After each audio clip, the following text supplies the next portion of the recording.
on. Hold on. I'm live. Welcome back to Inboxing. I just realized for some reason my green screen is not set up, so I just wanna get it set up. And there we go.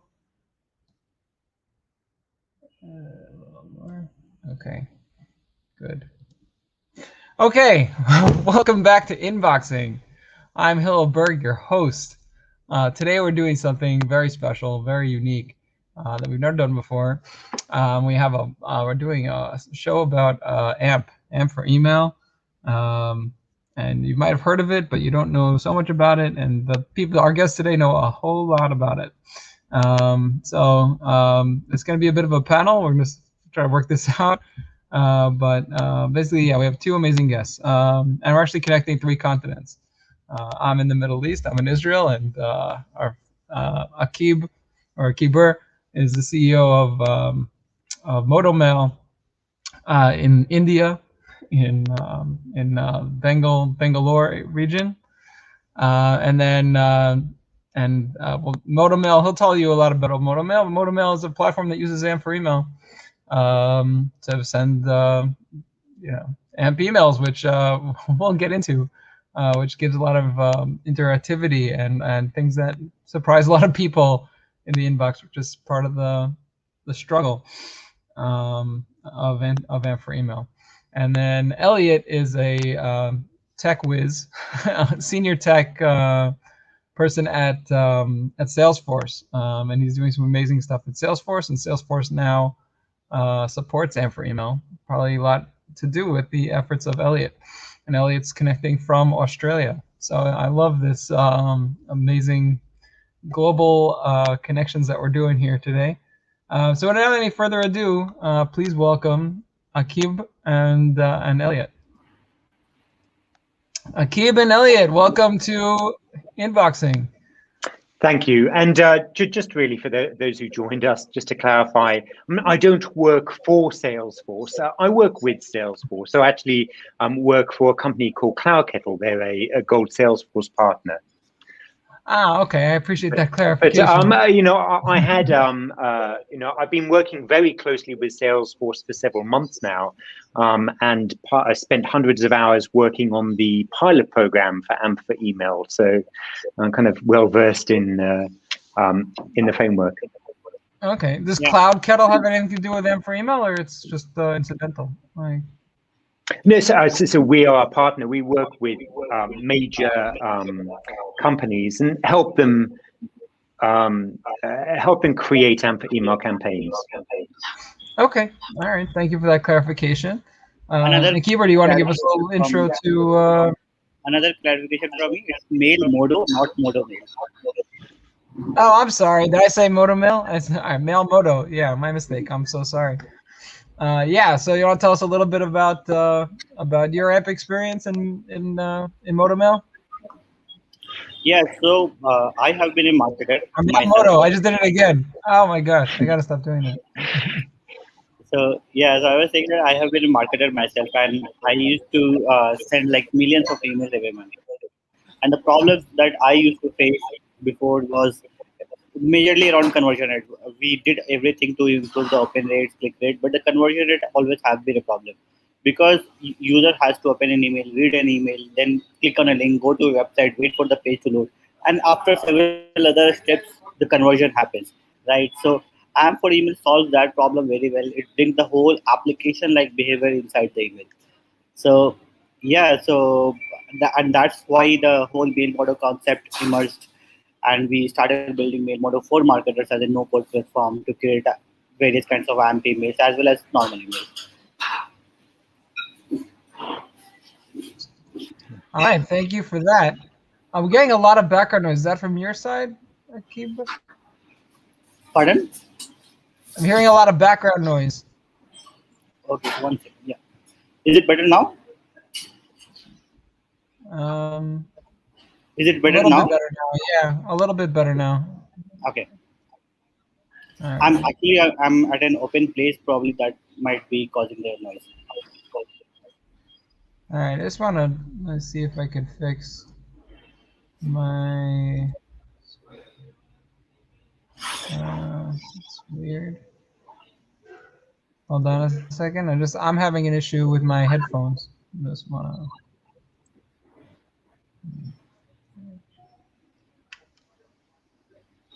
I apologize.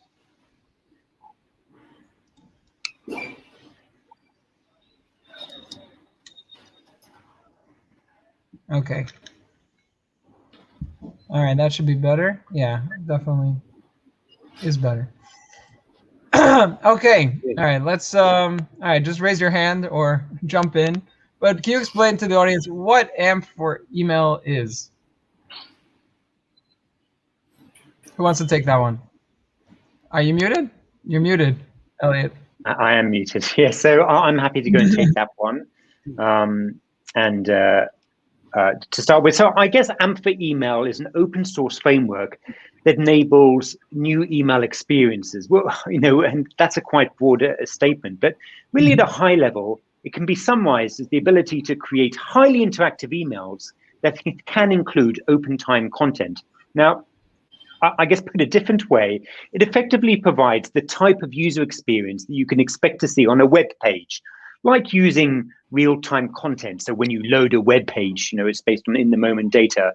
You can submit forms, obviously, from a web page, and very rich styling support. But all of this right from within your email inbox. Okay. All right. So just to, I guess spin it up a little more. You're creating almost like a web page experience inside an email. In a nutshell, at a high level, I guess yes, that's definitely one way of explaining it. People, because till today, basically people expect an email to be able to read something or click a link to get to a page where they could do something else. But really, it's like see an offer, and then or even see a link to an offer, and or even but any kind of interactivity is not really happening in the email. It's really that's right. Every single interactivity, they click on a link or click on a button, takes them away from their email to a web browser, which can be a very frustrating user experience. And it's actually, of course, based on send time data. So by the time they eventually open the email, which could be several days later, then that content could already be out of date. But because just like a web page, AMP emails users can use real-time content, then it ensures that is always was kind of based on in-the-moment data is always relevant. Which maybe it's based on it could be a transactional promotional email, like for transactional, for example. Many people forget about this. Things like those one-time password notifications, which self-destruct or expire, after a short period of time. Right. Yeah, that's a great example. I know. I assume in other countries also, but where I live, it's become much more popular now. When you log in as what do they call it? This is MFA or multi-factor process. MFA, multi-factor authentication. Exactly, MFA. Right. You get an SMS. To know, but it could be an email, but like what you're saying, the difficulty with email is that it doesn't work. But so I'm saying if with using AMP, you could achieve the same thing. That's right. Exactly. Okay. All right. Fantastic. All right. Let's jump into the next one. So maybe Akib, you want to take this one? So what do you think are the biggest opportunities that AMP brings to email? Yeah, sure. So like Elliot was explaining, you can have a full interactive experience inside email. And that means that now we can make email behave like an application.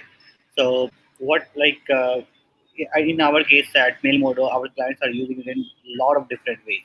So starting with demand generation, lead generation, college application, NPS surveys, different kind of surveys, feedback, CSAT score, etc. And then meeting booking. So those are the immediate use cases that we have started with. There could be a lot of other possibilities as well. So for example, we recently built a Calendly integration within the email itself. So people can book a meeting with you right within the email itself without leaving the inbox. So and those kind of thing is like getting very useful for the user because it saves a lot of time for them. Then we are also bringing Shopify kind of experience within the email where people can do certain selection and as well as transaction within the email itself. So slowly it will, once it becomes more popular and more companies start using this, it will be like your second mini website or mini application within the email. People will be bringing a lot of different kinds of use cases, which probably we cannot even think of right now. And it will totally open up this piece and open up the email for more and more opportunities. So till now emails have been static, and it generally all kinds of business to user email have been like one way, like a business is talking just to you, they are just saying you, they don't want to listen. But now with AMP email, because you can act on them, you can take action there itself, it becomes a two-way communication. You can provide your feedback, you can provide your information right within the email. So there can be a lot of opportunities going forward. People will be building different types of mini applications on top of email. Elliot, do you want to add anything there? Yes, sure. I think you made a great point, of course, that it does create, effectively, you can build like mini apps right from within your email. And I've created a few different examples of that, like games, playing Hangman right from within the email. And in fact, if you go to amp.dev, one of the examples they've got is the classic tic-tac-toe or noughts and crosses game, depending on where in the world you live, to show you really kind of the capabilities. For me, I would say that the ability to submit forms in an email is a huge thing. Now, I'm not just talking about submitting a survey or a product review form, which of course you can do very well without taking them away to a kind of confirmation page.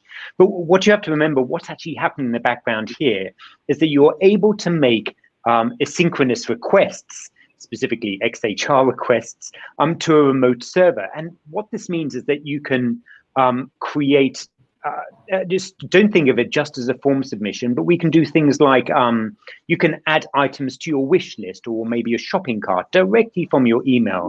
So we can have this client to server interaction. And you can come up with some really creative use cases. Yeah, that's so amazing. Exactly. And there could be a lot, so besides form submission, there could be a lot of things where there can be two-way interaction where, like Elliot mentioned, XHR request, and you can talk with APIs, and in real time, you can update data in real time inside the email itself. So for example, flight prices till now were not be able to be updated inside email. Now flight prices can be updated in real time inside email. You can calculate anything, like you can use different types of calculator, like salary calculator or EMI calculator, etc. So it opens up opportunities for a lot of fintech companies, travel, like all sorts of companies. Okay. I don't have this question in our coming up, but I'm just curious. Do we have any numbers yet? Like what kind of lift you'd see, like using AMP, versus not using AMP, like in terms of conversion rates of, let's say, I don't know, an abandoned cart email or something like that? Yeah. So there have been a lot of case studies published on amp.dev, which you can go through. But I will talk about some of the cases where our clients got very good results. So we did experiment where we sent equal number of HTML emails and AMP emails with same subject line, same content, just with the difference of in HTML it was static, in AMP it was a interactive form. So in one of the use cases where it was a NPS survey, our client got 257% higher conversion rate. So that's like almost 3.5x kind of conversion. So that was amazing. Another company which was a job portal, and they used it for inviting new job applications from candidates. They got 4x higher conversion. So their earlier conversion rate was 10%. They got 44% job applications from the AMP email. So there has been several use cases. And Elliot, do you want to add any recent use cases that you, or case studies that you might have came across? Sure. So I've actually published a number of email campaigns, AMP email campaigns in the past few months. One was specifically a shopping cart one where rather than so it was actually featuring lipsticks.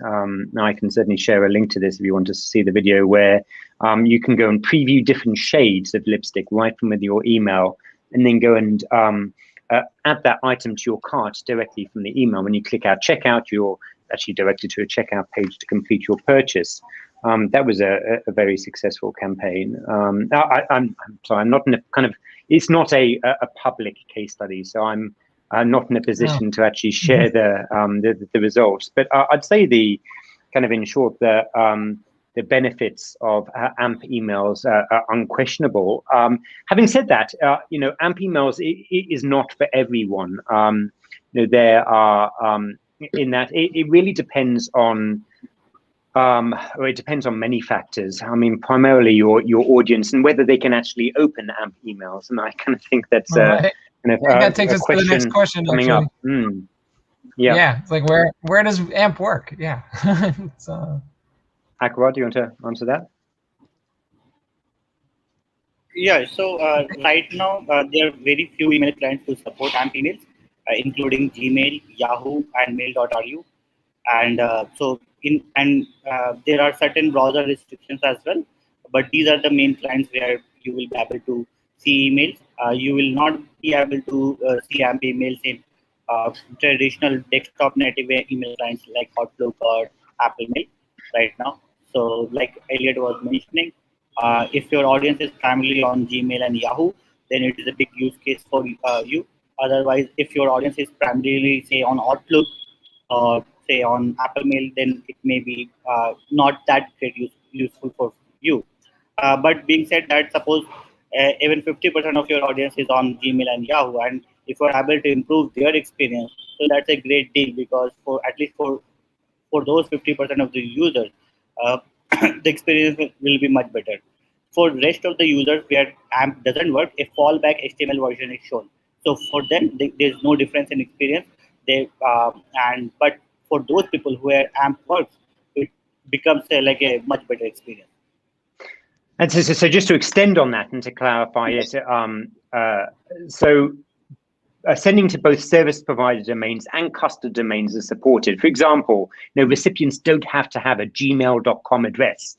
There are many businesses that actually use Gmail as their email service, like Salesforce.com, for example. And additionally, they can only be supported on supported user agents, which, in addition to mobile apps, include Chrome, Firefox, Safari, and Opera web browsers. So not Microsoft Edge. So right now it's not mobile. It doesn't work in Gmail app or. So it works on mobile apps. So if you've got the you have to have the Gmail app on your phone. But if you're using Apple Mail for iOS, it will fall back to HTML. Regarding the kind of the penetration, collectively Gmail, Yahoo, and Mail.ru make up for over 50%, over half of the market. And I've got some clients who the majority of their customers actually use Gmail addresses, others don't. And the best way to, simply counting gmail.com addresses alone isn't a good indicator. You should go and install, use a litmus tracking code, and there are other providers that do this, which actually show you the user agents that clients are using, so you can kind of determine what percentage of your audience will be able to open AMP emails. Yeah, so adding to that, so the percentage of users that using Gmail, Yahoo, and Mail.ru also varies from region to region. So, for example, in Asia, almost 80% of the people would be on these platforms, right? And however, in West, more people are on the iOS Mail. So it also depends which region you belong to. But the final word would be that in any case, even where AMP email doesn't work, user will be able to see a fallback HTML version. So from a user point of view, there is no difference for those users.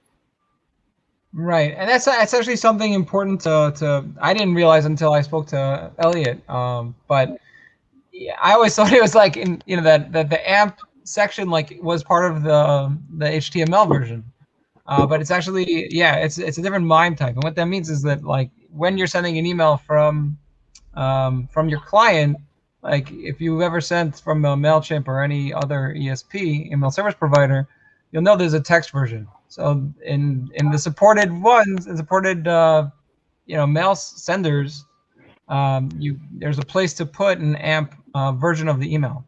So that's why we're saying it'll just fall back. It's not the traditional, graceful falling back. It'll actually show the total that you'll build an HTML version of the email, and then and you'll send the AMP version, and where it works, it'll work perfectly, and where it doesn't work, it'll show the HTML version. And just to follow up with the last question, just wondering, is adoption coming? Like, have other clients said that they're going to be, they expect to be, accept, AMP emails, or I know that's not the right word. But, sure. I mean, Outlook, specifically Outlook.com, did semi-support it last year. I mean, they never really officially supported it. It was more of a kind of a developer preview.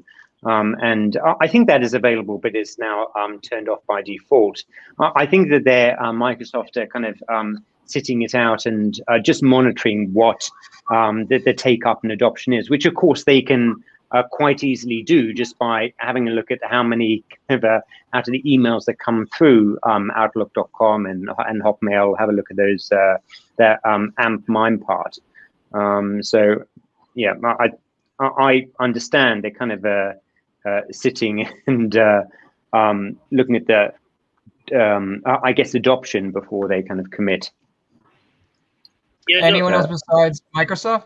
Like have AOL or I don't know. There are so many, as you know. But I mean, Gmail is obviously one of the biggest ones. But AOL, Yahoo, you mentioned is. Apple, so is Apple going to get on board? Because right now, I think there's a delay in my voice.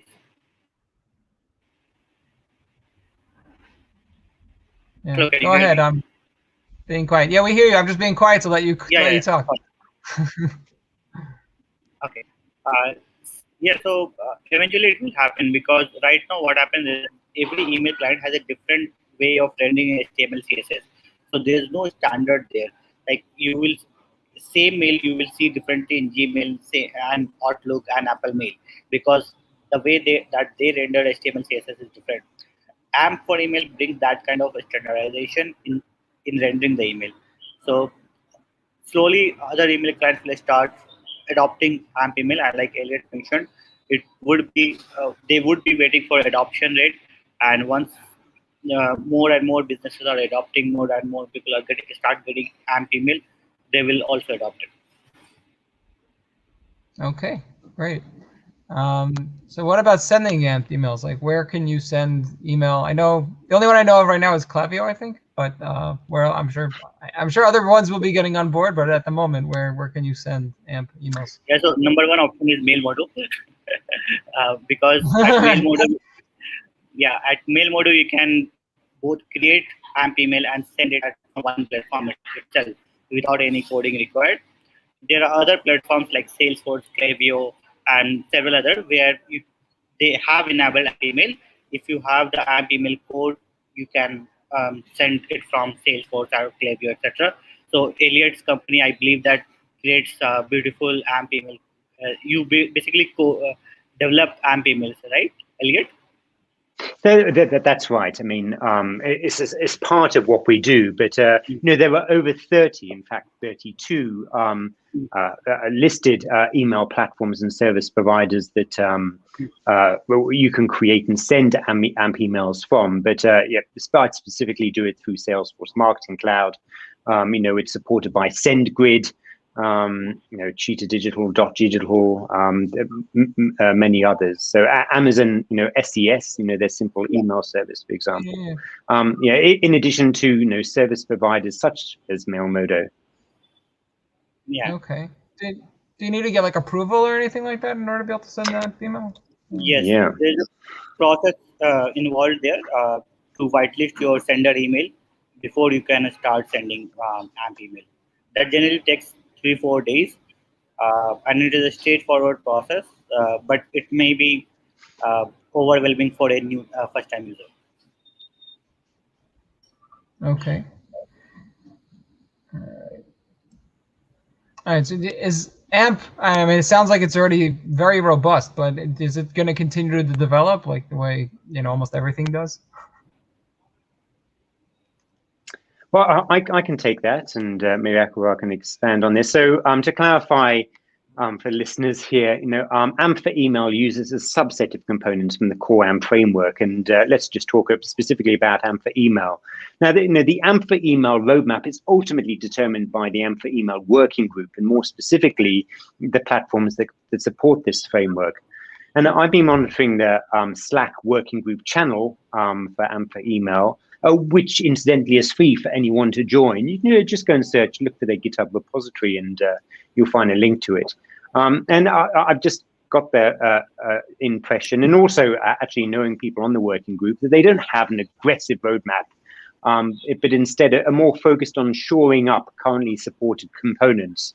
So out of the larger AMP framework, which are, gosh, hundreds of components, there's 16 are supported in AMP for email.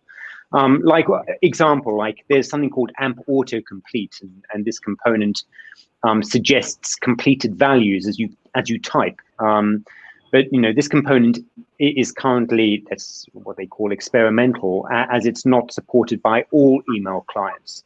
So it's one thing for the working group to say, hey, let's go and add this component, but remember that it's the actual providers, like Verizon, that is for Yahoo and Google and Mail.ru, they need to go and implement this support. I think that, having said that, I believe that out of those 16 components, they fulfill the majority of all kind of common use cases for interactive emails. Okay, like you don't feel like it's lacking in any way. Like we're using all these 16. Yeah, things, is it lacking? Yeah, so I mean, it's look, I've got a big wish list of things I'd love to see. Many of the restrictions is just largely from a security point of view. So there are kind of good reasons they don't support JavaScript, for example, custom JavaScript in an email. I'd love to go and see fonts. At the moment, you have to use standard web fonts. You can't use like Google fonts or any kind of custom fonts, which it's so interesting to me. Just as somebody who has been working in email development and know that web fonts are supported in a broad range of platforms, but that AMP for email I think is like the cutting edge of email, and they won't. It's almost like the Microsoft Outlook default fonts, that you're limited to. But there are several reasons for that. And from speaking actually to the product manager, he kind of was explaining security vulnerabilities, that actually having custom external JavaScript fonts kind of opens up vulnerabilities. But also, it's all about having a highly optimized payload. Just remember that AMP is actually an acronym for Accelerated Mobile Pages. And the original objective of this framework was, back in 2015, was to make web pages load immediately on mobile devices. They simply since expanded the framework to include other use cases, such as AMP ads and AMP stories, AMP for email, AMP websites. So part of it is creating these instant experience. Everything is highly optimized in AMP for email. These by design, AMP emails are designed to load immediately, not just wait for very large fonts to download. Okay, all right, I hear that. And do you expect, seeing big brands, but even like smaller, like how much do you expect like the popularity of using AMP to grow, let's say in this year or the next few years? So it seems that since a lot of platforms are also enabling AMP support, A lot of companies are going to start using AMP email in some way or the other. Maybe not for all their emails, but for at least for some use cases they are going to start.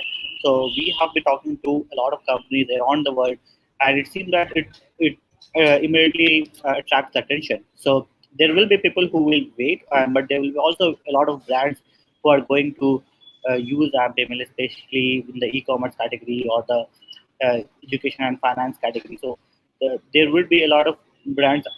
I can't take names right now, but I guess Elliot would be talking to a lot of companies as well. So Yeah, I'm sure with each one with strong NDAs. Yeah, look, yeah, to echo on that, I mean, I agree. Look, yes, the answer to the question is yes, I do see big brands embracing AMP. The benefits of AMP emails for both promotional and transactional use cases are just completely undeniable. However, adoption is still in its infancy. And what you have to remember that many brands, including big brands that I work with, they're just failing to leverage the full capabilities of email personalization, you know, having highly sophisticated data-driven personalizations. They haven't even managed to nail that, let alone taking their email marketing to completely next level with AMP for email. But, you know, when they do, and as they do, I really anticipate we'll see a domino effect where others, and probably first with their competitors, will follow. You know, if brand A is starting to create this kind of highly interactive email experiences, and then it's, you know, typically we do see this kind of copycat approach where one leads another development. Follow. Yeah, definitely. I would agree with that for sure.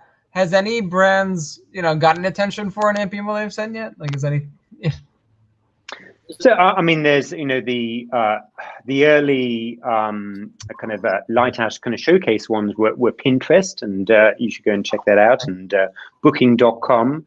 But you know, the ability to go and actually add pins directly to your boards directly from an email, kind of, that was one example. Okay, very. Yeah, I remember that it was even early on. I mean, I think that was already like 2 or 3 years ago, right? That's right. Yeah. Yeah. I'm curious. Yeah, but I don't know. No big brands that have used it enough for like e-commerce. Like, I guess, or it's still under wraps.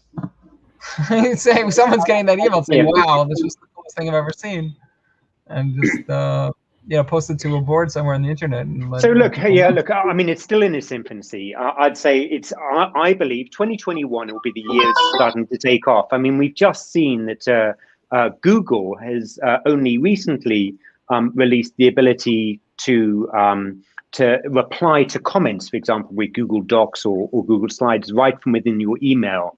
That uses AMP emails.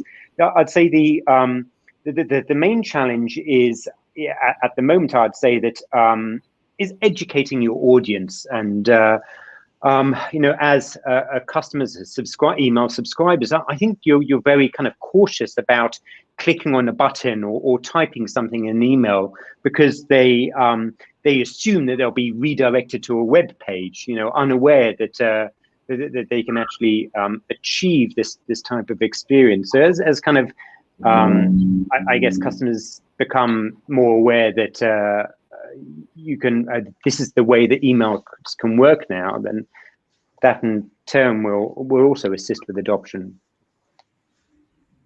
Okay, let's jump to the next one. All right, so Akib, so how do you see Mailmodo developing over the next few years?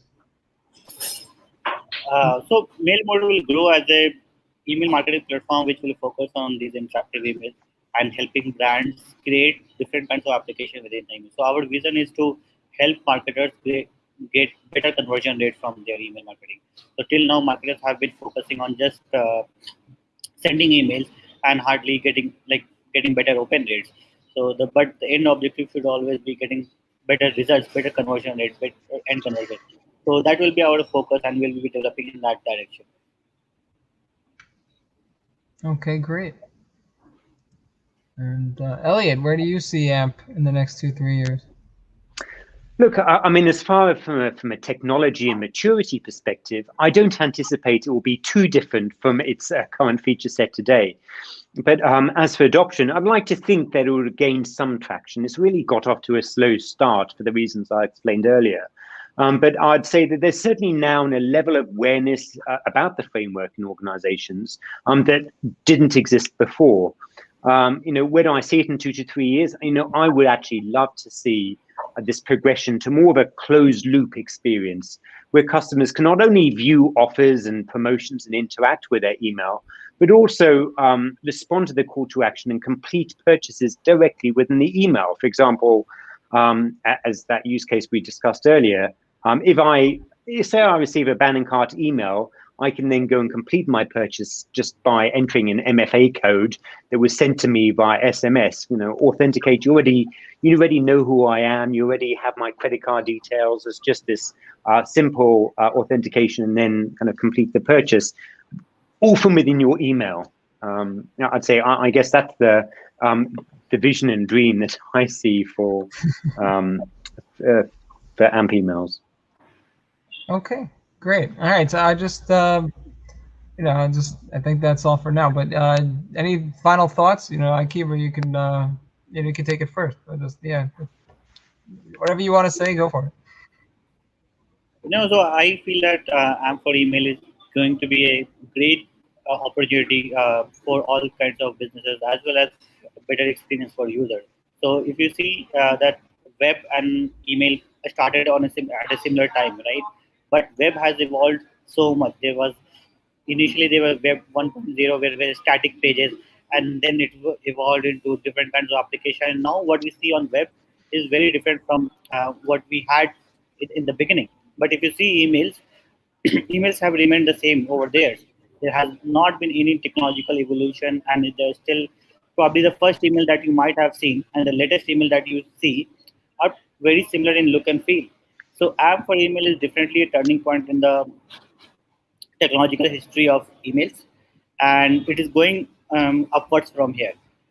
So I see that there will be, in future, there will be Shopify for email, there will be Stripe for email, there will be Salesforce for email. So those kind of application will be built on top of emails. Okay. Elliot, want to take? Sure. Yeah. So, I'd say that what people really probably fail to understand is that, and this is really a kind of a good shout out to Mailmodo, is that AMP emails require a specialist skill set that is beyond most email developers. Look, I'd say from the progression of call, walk, run, you can go from call to walk pretty quickly. I can use some components like AMP accordion and create an interactivity in my emails. But when I want to start pushing that to the next level, having open time content and submitting forms, that type of development requires experience in JavaScript and working with server-side languages to go and build endpoints for exchanging data. And even for developers who have such experience, the framework comes with a very steep learning curve. Additionally, you need to consider the return on investment for the email development. So in addition to going and building an AMP email, you still need to create the HTML email as a fallback. And as a result, AMP-enabled emails take at least twice the amount of time to build than regular HTML emails. So, it wouldn't be suitable for typically for a campaign with a short life cycle. This is just, we just got this flash promotion. We just need to kind of move product. And whereas obviously Mailmodo, they have a much more service-based and declarative approach that through their platform facilitates rapid campaign development. Whereas if you were to use other platforms and to write the code from scratch, it's a big investment. It takes specialist expertise and a lot of time. Just on that point, do you expect templating services like Mailmodo, to become much, to grow and people will look for ways to make that a lot easier? I think that yes. I think that would make sense for companies like SendGrid, who already, and Salesforce Marketing Cloud, who already have a kind of template-based WYSIWYG experiences to offer a similar experience, to expand that to AMP for email. Certainly, Mailmodo are ahead of the curve, and they've will have a lot of kind of these other vendors will have a lot of catching up to do. But it's I can't say that when we'd expect to see that. All right. Thank you, guys. Thank you really so much. I think this was really informative and really explains a lot. And I think we're now a lot more wiser about AMP for email. So thank you for coming. And make sure you listen to the podcast. And I'll finish up with a little statement about the podcast. If you enjoyed this podcast, please subscribe and rate us on Apple Podcasts and leave a review. And you can find me on my website is Hillel. You can find all episodes of all episodes of Inboxing can be found at hillelberg.com/inboxing, and obviously on Apple Podcasts and most podcast platforms. And that's all.